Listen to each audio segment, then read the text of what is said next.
Hello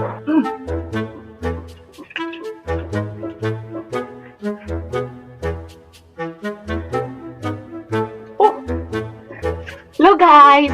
Hello ma'am! Ay, sorry hindi ko kayo napansin ma'am. Sorry. Wait lang ma'am. Hinga lang ako ma'am. Hiningal ako. Oh yes ma'am, nag-jogging kasi kami. From Tondol ma'am, from Tondol. From Tondol. Pumunta kami ng Bulinaw. Oh yes ma'am. Kakapagod. Feeling ko ma'am merong 80 calories na nabawas sa akin. Yes ma'am, payat na ako. Payat na ako. Ha? Oh, yes, ma'am. I'm Cedric Sibibero. Yes. Yes, ma'am. I'm 19 years old and I am Bachelor of Secondary Education. Major in English, ma'am. Yes, ma'am, I am. Ha? Ma'am? Ma'am? Ha? Report ko, ma'am? Ma'am? Report. Come on, ma'am. Report ko, ma'am. Come on. You're just kidding me, ma'am. La, totoo po? Ka nagbibiro, ma'am? Ha? Alam mo, kalimutan ko ata, ma'am. Ano? Introduction po ng PE?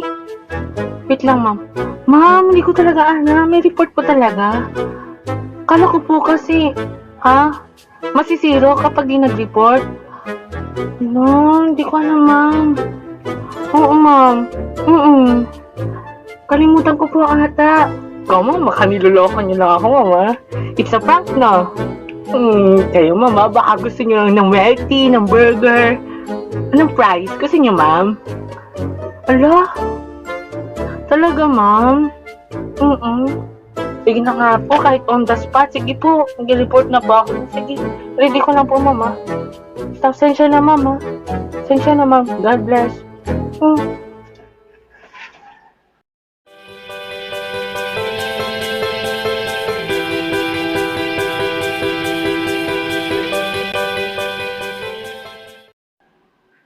Hi guys!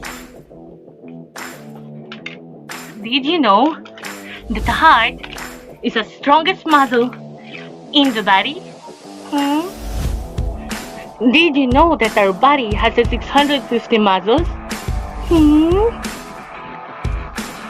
Did you know that for every pound of our muscles that is gained, the body burns 50 extra calories every day?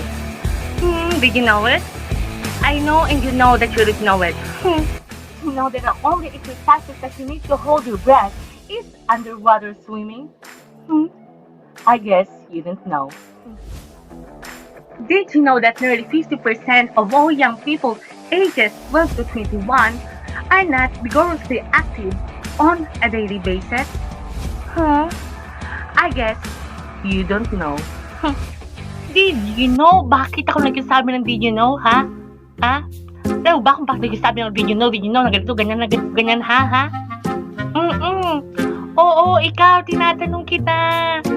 Ikaw nga yung nakaupo dyan. Hindi yung katabi mo. Hindi yung nasa likod. Hindi nga yung nasa harap mo. Ikaw nga. Ginigil mo ako, ha? Ay, sorry. Kinigigil mo ako. Ikaw nga, oo. Bakit ba? Bakit kaya sa tingin mo nagsasabi ng did you know? Hindi mo rin alam, no? Oo, mag-aral ka kasi. Hindi puro ML. Hindi puro Wattpad, ganyan.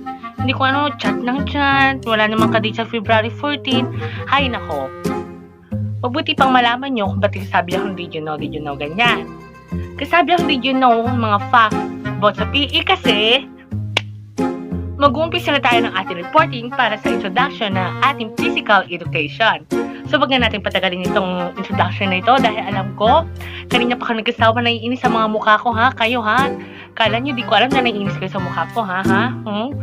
I-unfriend nyo na lang ako sa Facebook para hindi nyo na ako makita, Naintindihan? Sige, wag ito pag roll VTR. Gusto mo bang pumaya? Kaso lamon ka naman ng lamon, hindi mo mapigil lang yung kakalamon?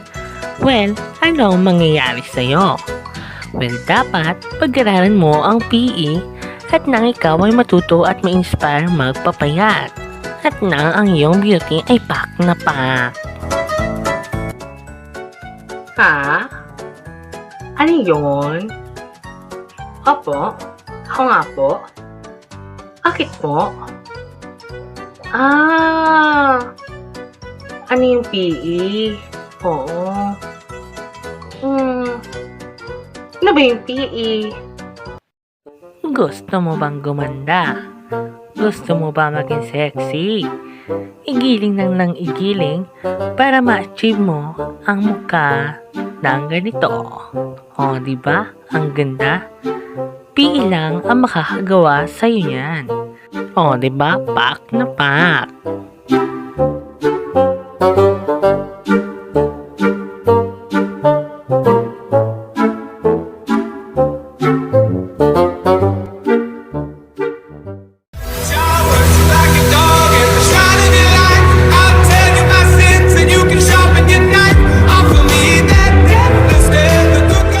Good afternoon, everyone. Hi, I'm Cedric Cibibero, and I am 19 years old. I am Bachelor of Secondary Education major in English. So for today's video, gagawa tayo ng ating reporting about sa introduction ng PE. And on this day, hindi muna ako yung Cedric na kaklase nyo. Hindi muna ako yung Cedric na nakita nyo sa daan. Kasi on this day, magiging instructor nyo ako. And ano gagawin ng instructor for today? Magpro-provide ako ng mga right info about sa PE. Since elementary, nag-high school tayo, and then nag-senior high school tayo, hanggang ngayon sa college, hindi pa rin nawawala ang subject na PE. So, ngayong araw, mapag-aalaman natin kung bakit napaka-importante ng PE. Bakit hanggang ngayong college tayo, meron pa rin tayong PE. Bakit nga ba? Ngayong araw, mapag-aalaman natin kung ano yung background ng PE, saan ba siya nagsimula, and then, basta yun. Kung ano talaga yung PE. So, handa na ba kayo? Handa na kayo? Talaga? Oo, ikaw. Handa ka na din. Ikaw din. Handa na kayo. Sige. Ma'am, ikaw, handa ka na, ma'am? Okay, sige. So, umpisahan na natin. Roll VTR.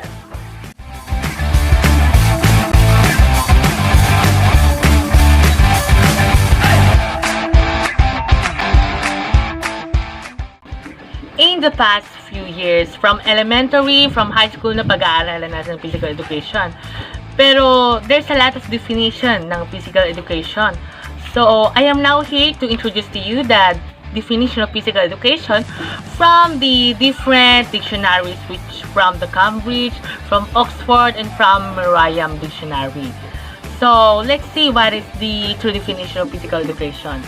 So physical education is an integral part of a young people educational senior cycle. And as a result for their learning in physical education, young people can increase their enjoyment, confidence, and competence in a range of physical activities. They can also learn about the health-related fitness and to take responsibility of being physically active now and in the future. According to Merriam-Webster Dictionary, it is the instruction in the development and care of the body ranging from simple calisthenic exercises to a course of study providing training in hygiene, gymnastics, and the performance and management of the athletic games. And according to Oxford Dictionary, PE is a formal area of educational activity in which the main concern is with bodily movements and which takes place in an educational establishment, and they can see also the physical recreation of playing sports. And according to Cambridge Dictionary, PE is the classes at school in which children do exercise and learn to play sports or the area of study relating to such classes. Physical education, PE in short. It is a physical subject that is taught in schools. Students do many different sport exercises and activities using their bodies, and many types of physical fitness are involved. It is also necessary to educate population in the field of healthy and smart ways to stay active. So in short, PE is all about the studying of the fitness, physical fitness, mental fitness, and then the health fitness. Big Hip stop, bug on hip. Hip hop, bop, bop, hip, do hip stop. Modern physical education. So these are the activities that are based on the natural physical education of the primitive times. So bakit nga ba tinawag siyang modern physical education? Dahil tawag na naman natin dyan before is physical education, PE lang yan eh. Bakit ba siya nag-evolve? Bakit nag-evolve? We are now at the modern world. We are now here at the 21st century. And then all things has changed. Na-modernize na lahat, ultimo buildings, then appliances, and application, lahat ng ginagamit natin, nagkakaroon na tayo ng mga convenient way kung paano mabuhay. In most educational system, physical education is also called physical training or PT, or they called it as a gym. So when we say PT sa physical education, hindi ibig sabihin nito practice teaching kasi nasa PE tayo, wala tayo sa education. So, sa mga sikat na mga universities from Cambridge, yung mga sikat na yan, ang tawag nila sa PE nila ay physical training or gym. Yan yung meron sila mga lockers na dati parang pinapangarap na sana may lockers din tayo. Mga something ganon. Pero, even though it has a different connotation, this is still a course in the curriculum which is the utilities in the learning in the cognitive, affective and psychomotion domains in a play or movement of the exploration setting. Oh, for real? They said Rico put a 10-piece in her grill. I've been moving how I want, fuck how you feel. I was told to get it how you live. Oh, for real? I could've got her hit, I let her live. Oh, for real?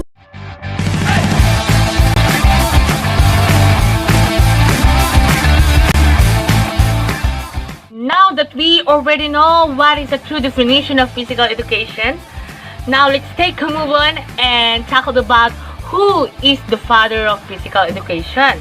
So, maybe you're thinking, why there's a father of a PE? Alam mo ba kung sino yung father ng PE? Oo, ikaw. Hindi nasa likod mo. Yan, oo, ikaw yung nasa harap. Alam mo ba? Hindi talaga. Mag-aral ka kasing mabuti. Hindi email ng email, hindi chat ng chat, ha? Chat ng chat, wala namang kadit sa February 14, ha? Oo.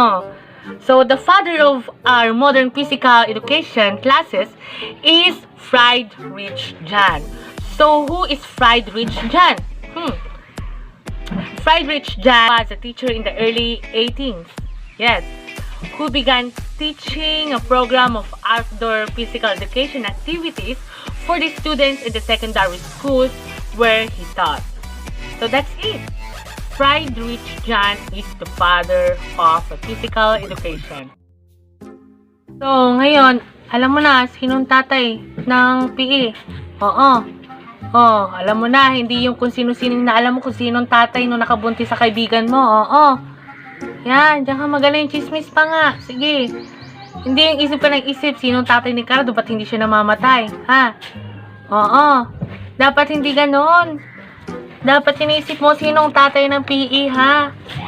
Hindi yung chismis ng chismis, hindi yung pati problema ni Cardo, problema mo, ha?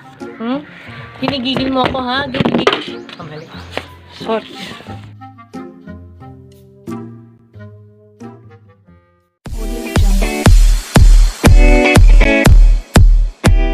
Now that we already know who is the father of physical education, now let's take a move on and tackle about the history of physical education. So, the first known literary reference to an athletic competition is preserved in the ancient Greek text, which is the Iliad by Homer. And PE is an important point in the study of the history of physical education. So actually, other cultures that existed before the Greek, including the ancient Chinese, Indian, and Egyptian civilizations, had also a tradition of physical education. And their activities, yes, they have also. But the Greek influence is argued to be the most fundamental to know the discipline, and it is the most viewed today. So it means na hindi lang sa Greek nagsimula ang PE. Meron din sa China, sa Egypt, sa India. Pero ang mas tumatak sa history ng ating physical education ay yung history nito sa mga Greek noon. Actually, physical education has already existed since the earliest stage of humanity in areas as simple as the transmission of knowledge of basic survival skills such as hunting. So, nung unang panahon pa lang, yung PE is na-apply na nila sa kanilang sarili, which is sa pagkatuto ng survival skills, katulad nila ng paghahunt nila ng kanilang pagkain. So, it means, kung hindi ka marunong mag-hunt, mamatay ka.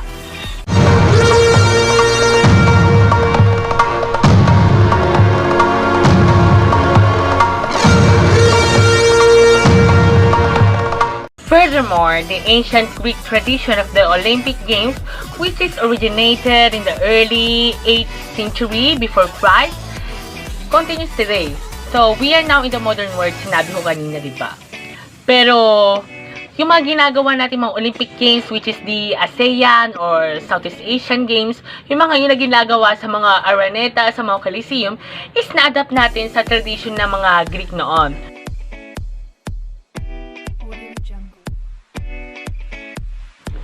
Let's say, for example, pag-connectin natin yung mga Greek mythology at saka yung mga sports natin today. So, we have the throws, shot put and javelin throws. Yung javelin throws, yung may javelin, spears na hinahagis, yan. I-connect natin siya sa mga Greek mythology, sila Zeus, sila Poseidon, Artemis, Hades, Perseus, Percy Jackson, yung mga yung kalaban nila yung Minotaur, sila Medusa, mga Cerberus. Sa mga Spartan, may hawak silang spears, meron din silang shields. And then, kapag may kalaban sila, magahan sila, they're throwing their spears, and then, yun, hinahagis sila spears sila. So, it means na there's a high possibility na ang ating javelin throws ay adaptation ng mga recreational activities ng mga Spartan before, which is mga tradition ng mga Greeks. Intindihan? Oo? Intindihan mo? Gets mo? Oo, ikaw. Hindi yun nasa likod mo. Oo, ikaw, yan. Oo, yan. Intindihan mo? Oo. Good.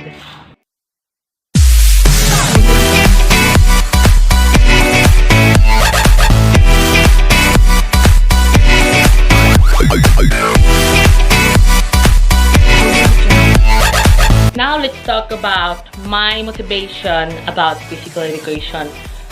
PE taught me how to fight in life. Through the recreational activities it teaches, I became more healthier. Because since childhood, everyone have been teasing me, you're so babo, you're so fat, you're like a butanding, you're like a ballena. But because of PE inspired me to be healthy, physically fit, and mentally fit. I changed myself, I lost lots of weight, and I achieved that. PE taught me, don't stop when you're tired. Stop when you're done. This phrase is so powerful. This phrase was my motivation to change myself. And thanks to this phrase and thanks to the PE, because I am now able to be saved from the judgmental society especially surround me. To those people who hurt me, to those people who discriminate me, I really thank PE.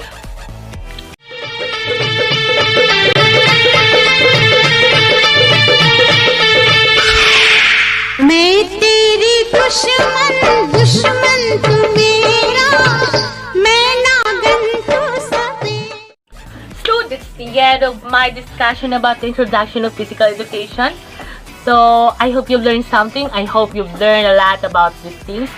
So I am so very grateful and glad because you've reached the last minute of this video.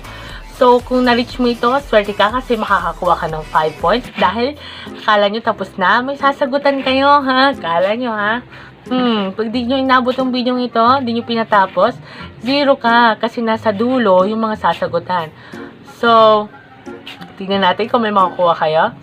So, bye! Good luck sa quiz! Bye-bye!